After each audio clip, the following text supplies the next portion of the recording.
Hello, students. Today we're going to talk about period 2, the English colonies.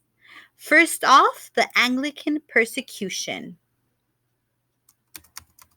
Since the reign of Henry VIII and Elizabeth I, there had been very little in the way of religious toleration in England. Henry VIII and Elizabeth had established and reestablished the Act of Supremacy made the English monarchy official head of the Church of England. As the head, Elizabeth enacted the Act of Uniformity, which greatly limited the religious freedom of Englishmen. This act required that Englishmen attend Anglican church on Sunday and use the Common Book of Prayer. Failure to uphold either of these would result in penalties and persecution by Anglican officials and clergymen. So that meant you had to be that religion. Pilgrims, one of the primary groups to oppose such measures, besides the Catholics, were the Puritans.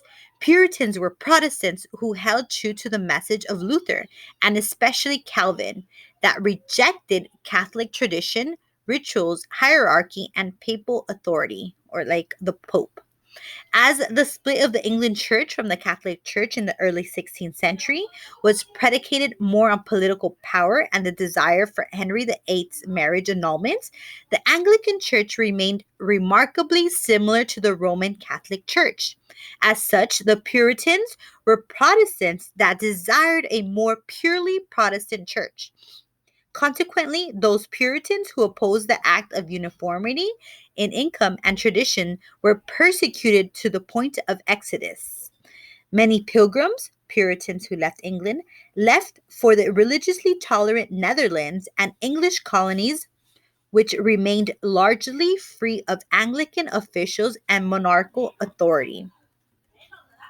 Religious freedom. Seeking religious asylum, many of the early colonists were either economic opportunists or religious dissidents seeking refuge and autonomy. One such colony was the Massachusetts Bay Colony, founded in 1628. Led by John Winthrop, the Massachusetts Bay Company established a Puritan colony meant to function as a religious model for the rest of the world. Boston was dubbed a city upon a hill by Winthrop. Likewise, several decades later, William Penn established the colony of Pennsylvania as a Quaker colony in 1681. Quakers were a radical Puritan group pacifism. This meant that not only did they not fight back against persecution, but they allegedly only quaked in the fear of God rather than any man or element of nature. And this is how they got their name. So they would quake in their boots. So that's how they got their name.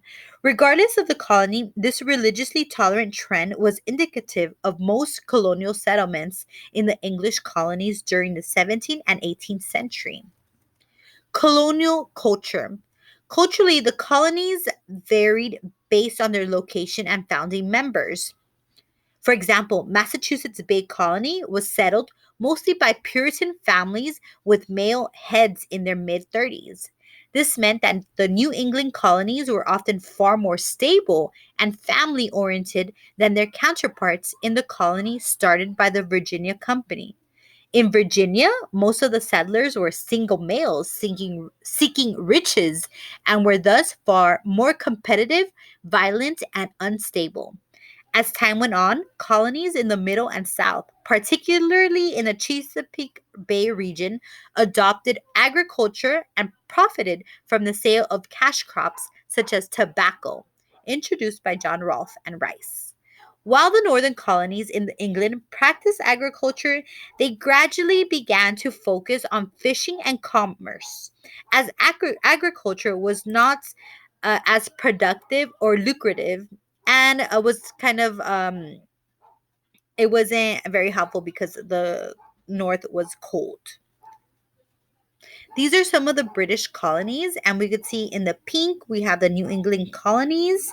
The light tan is middle colonies, and the tan color are the southern colonies.